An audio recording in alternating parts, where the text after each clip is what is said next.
아멘. 감사합니다. 할렐루야. 우리가 그렇게 기다리고 기다리던 아기 예수님이 탄생하신 날입니다. 그 옛날 아기 예수님을 제일 먼저 찾아왔던 목자들의 겸손한 마음으로 영광의 주님 앞으로 나오신 모든 성도님들을 주님의 이름으로 환영하고 축복합니다. 세상은 점점 성탄의 의미를 상실해 가고 있는 것처럼 보이지만 그럼에도 불구하고 우리의 마음에는 여전히 아기 예수님은 살아계시고 또 우리가 그 날을 사모하며 이렇게 불을 밝혀놓은 것처럼 이 불빛이 온 세상을 밝게 비추어 평화의 왕, 영광의 왕이 오실 길을 예비할 수 있음을 믿습니다. 우리 옆에 계신 분들과 함께 이렇게 인사 나누겠습니다. 함께 기다려주셔서 감사합니다. 인사 나눠주시기 바랍니다. 한 번 더 인사하실 때는 좀 조용한 목소리로 메리 크리스마스 이렇게 인사 나눠주시겠습니다. 메리 크리스마스. 뉴스를 보니까 8년 만에 화이트 크리스마스라고 하더라고요. 눈이 참 예쁘게 성탄절에 딱 어울리는 눈이 내리고 있는 것 같습니다. 정말 이 눈이 내리는 것처럼 그 자리를 지켜주시고 또 기다려주셔서 너무 감사를 드립니다.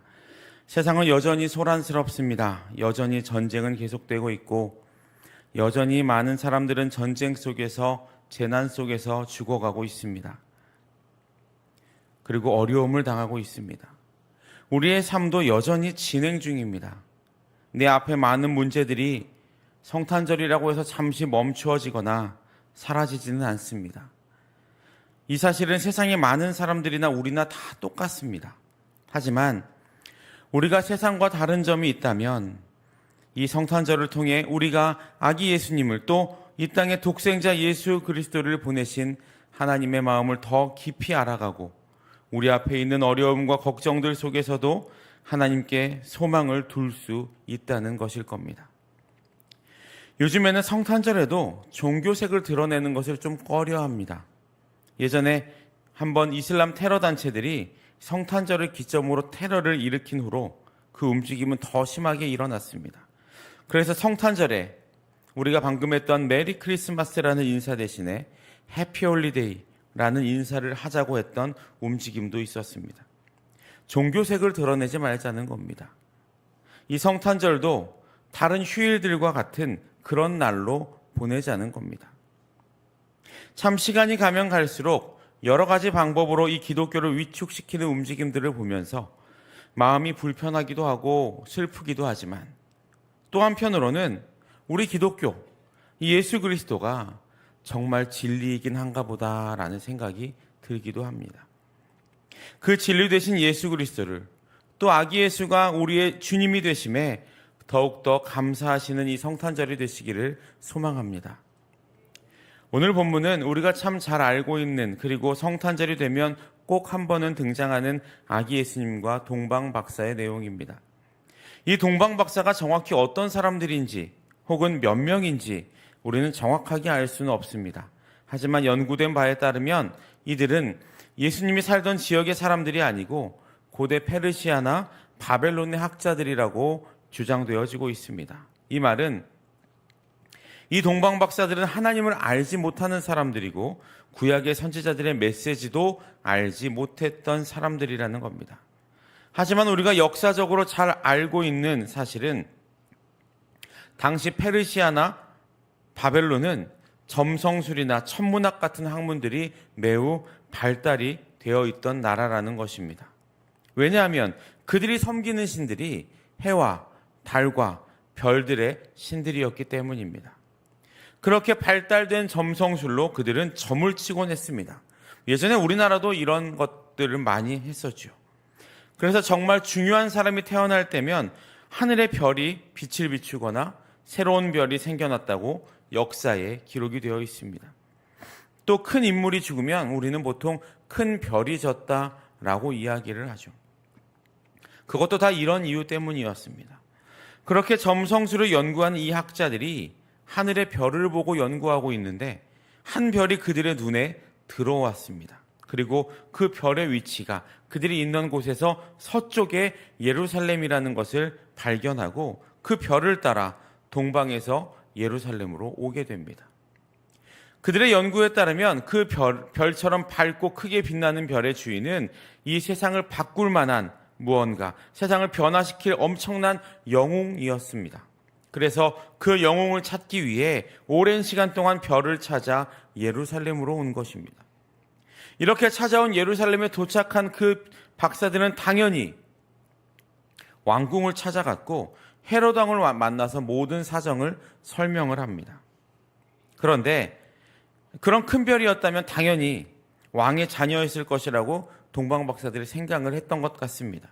그런데 그 이야기를 들은 헤롯 왕과 예루살렘의 반응은 어떠했습니까? 3절을 보시면 그 반응이 이렇게 기록이 되어 있습니다. 헤롯 왕과 온 예루살렘이 듣고 소동한지라. 동방 박사들의 이야기를 들은 그들에게 무엇이 일어났다고 성경은 말합니까? 소동이 일어났다라고 말하고 있습니다. 즉 놀랐다고 기록이 되어 있는 것이죠. 근데 어떤 놀람이었을까요? 왕이 태어남에 대한 놀람이었을까요? 여기 이 소동이라는 단어는 헬라어 원어로 헤타락세인데 이 헤타락세라는 단어에는 동요시키다, 괴롭히다, 불안하게 하다라는 뜻이 있습니다. 그냥 우리가 알고 있는 놀람 정도가 아니고 그들이 동요됐다, 또 그들을 괴롭게 했다, 그들을 불안하게 했다라는 의미라는 것이죠. 사실 이 헤롯 왕의 시대는 역사적으로 매우 평화로웠던 시대였습니다. 이 헤롯 왕은 우리가 알고 있듯이 로마 제국의 임명을 받고 이 예루살렘 지역을 다스리던 왕이었습니다. 파견이 된 왕이라고 할까요? 그는 지금 이 땅에 거주하고 있는 유대인들의 환심을 사기 위해서 예루살렘 성전 건축에 힘썼습니다. 왜냐하면 그렇게 이 유대인들이, 자기가 통치하고 있는 유대인들이 원하는 것을 해주어야 그 지역을 통치하기가 편해지기 때문이었습니다. 그리고 유대인들도 헤롯은 이방 왕이었지만 자기들이 원하고 바라는 것들을 해주니까 헤롯 왕의 통치에 잘 따라 주었습니다. 당시 헤롯 왕은 유대인들에게 많은 것들을 양보했습니다. 그래서 살인하는 것, 사형하는 것 빼고는 다 유대인들에게 모든 판결을 맡길 정도로 모든 것을 유대인들에게 다 맡겨 놓았던 왕이었습니다. 즉 지금의 이 상황, 이 평화로운 상황은 서로 민감한 부분은 건들지 않고 서로 좋은 방향으로 나아가고 있는 이른바 잘 만들어진 평화였다는 것이죠. 서로의 견제 속에서 서로를 위하고 서로가 진짜 평안의 마음으로 평화를 이루는 것이 아니고 서로 건들지 않아야 될 부분은 건들지 않으면서 평화를 유지하고 있었다라는 겁니다. 그런데 그렇게 잘 지내고 있는 상황에 동방 박사가 오더니 왕이 태어났다고 이야기를 하는 겁니다. 이 말은 지금 그들이 적당한 견제로 만들고 있는 이 평화가 깨질 위험에 처했다라는 겁니다. 그래서 이들이 불안해하고 동요하고 괴로웠던 것입니다. 헤롯은 헤롯대로, 유대인들은 유대인대로 괴로움 가운데 있었다는 것이죠. 그래서 왕은 대제사장들과 서기관들을 모아서 그 왕이 어디에서 태어날 것인지를 물었고, 이 구약에 능통했던, 선지자들의 말에 능통했던 대제사장과 서기관들은 미가서 5장 2절을 근거로 베들레헴에서 그 왕이 태어날 것을 알려주었습니다. 참 아이러니한 일입니다. 동방 박사들은 큰 별을 따라서 어디인지도 모르는 약 직선거리로 지도상으로는 600km 정도 되는 거리를 더듬더듬 밤마다 별을 따라서 찾아왔는데, 이곳에 있는 사람들은 구약 성경을 근거로, 그 성경을 근거로 어디 있는지, 이 왕이 어디서 태어나는지, 또 누구인지도 알고 있었다라는 겁니다. 한 그룹은 정말 힘들게 별의 정체를 찾았고, 또 한 부류는 이미 알고 있는 그 정체를 모른 채 하고 있었다는 겁니다. 더 놀라운 것은 이렇게 힘들게 찾은 사람들은 이방 사람들이고, 이미 알고 있었던 사람들은 하나님을 알고 성경을 알고 있었던 사람들이었다는 겁니다. 근데 이것보다 더 놀라운 사실이 있습니다. 왕이 태어날 것을 알게 된 이방인 부류들은 그 왕에게 경배하기 위해 황금과 유향과 모략을 가지고 왔고, 그 사실을 알고 있었던 유대인 부류는 왕과 협력하여 자신의 평화를 위협하는 그 왕을, 구약 성경에 분명히 왕이라고 기록되어 있는 이 왕을 죽이려고 했다는 겁니다.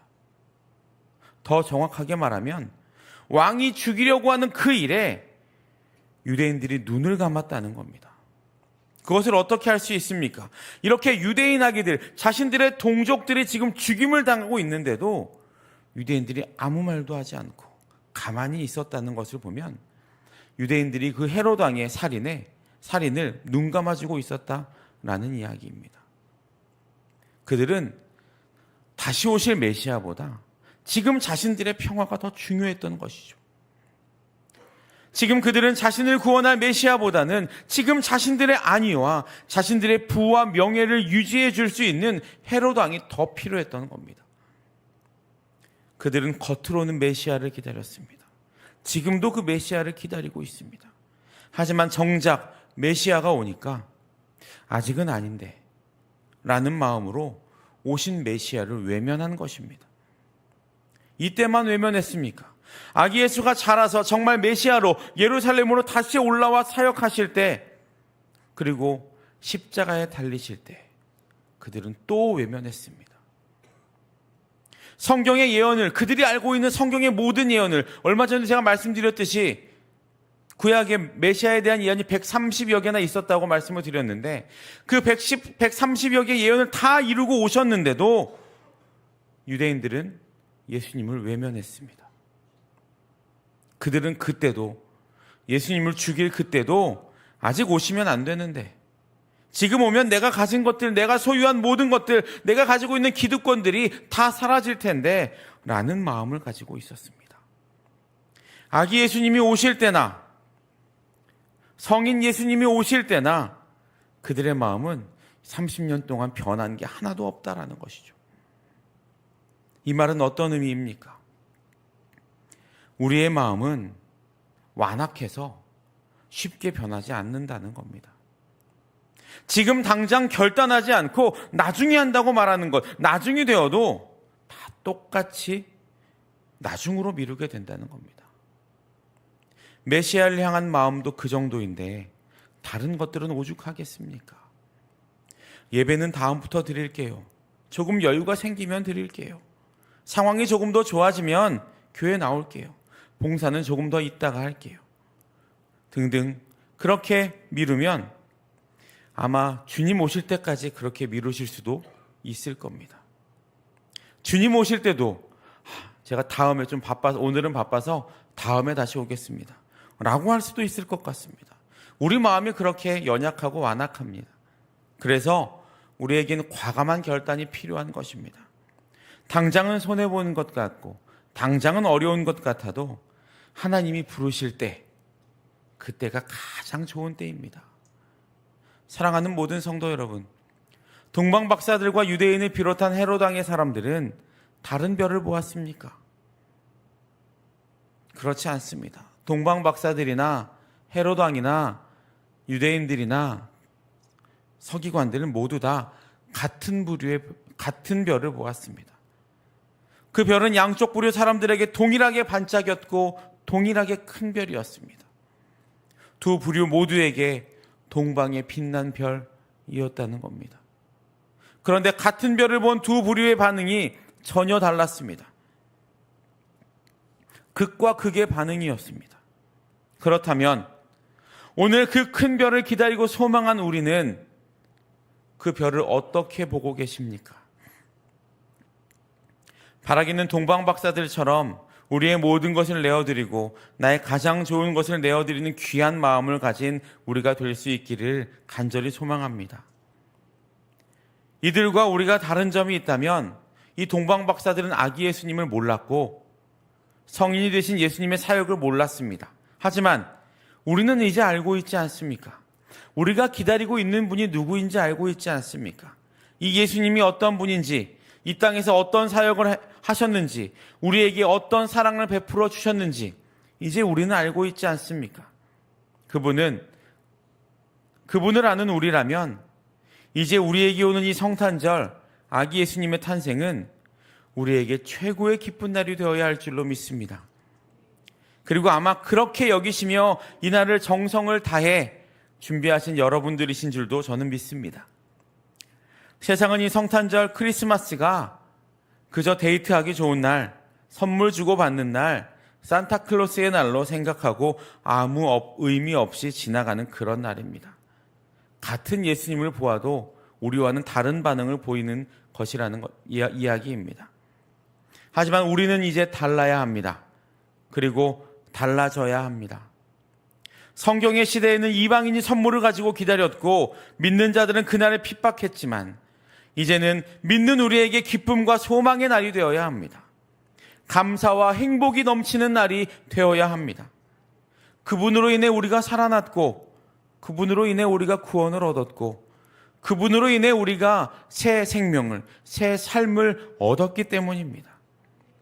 바라기는 이 성탄이 또 이 성탄의 새벽이 아기 예수로 이 땅에 빛으로 오신 예수 그리스도, 그 빛을 이제 우리가 받아서 우리가 받은 그 빛을 또 세상에 전하기로, 우리가 아까 초로 빛을 나누었던 것처럼 이제 우리가 받은 이 빛을 마음에 깊이 담아서 또 우리 밖에 있는 많은 사람들에게 이 빛을 전하는, 또 그 빛이 세상에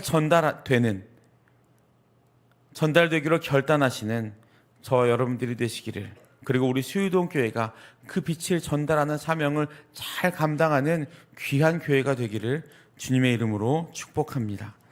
기도하겠습니다. 성탄의 빛으로 하늘 보좌를 버리시고 낮고 낮은 몸으로 이 땅에 내려오신 하나님, 주님의 그 사랑에 감사를 드립니다. 천한 인간의 몸을 입고 이 땅에 오셔서 가장 낮은 자리에서 사랑을 실천하시고 보여주신 하나님의 그 놀라운 사랑이 아기 예수님을 기다리는 우리에게 임하게 하셔서 우리도 그 사랑을 실천하는 주님의 자녀들로 살아가게 하옵소서. 동방의 박사들이 아기 예수님께 드린 예물처럼 우리는 우리의 삶을 주님께 내어드리니 기쁘게 받아주시고 우리의 모든 삶이 주님을 따르는 삶으로, 주님을 주인으로 여기는 삶으로, 빛을 비추는 삶으로 살아가게 하옵소서.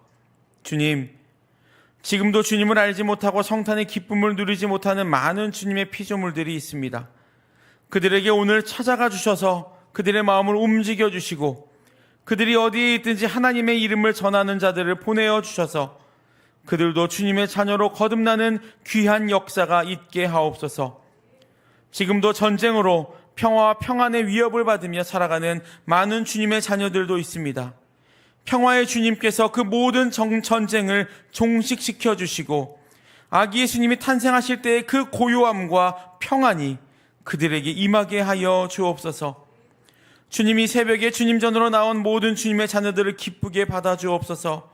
주님을 기다리는 우리의 마음이 주님을 주시는 평안으로 가득하게 하시고, 특별히 수유동 교회가 주님 주시는 평안으로 상처와 아픔이 치유되고 주님의 손길로 상처가 아물게 하여 주옵소서. 겸손의 왕으로 이 땅에 오신 예수 그리스도의 이름으로 기도드립니다. 아멘. 찬송가 122장을 찬송드리겠습니다.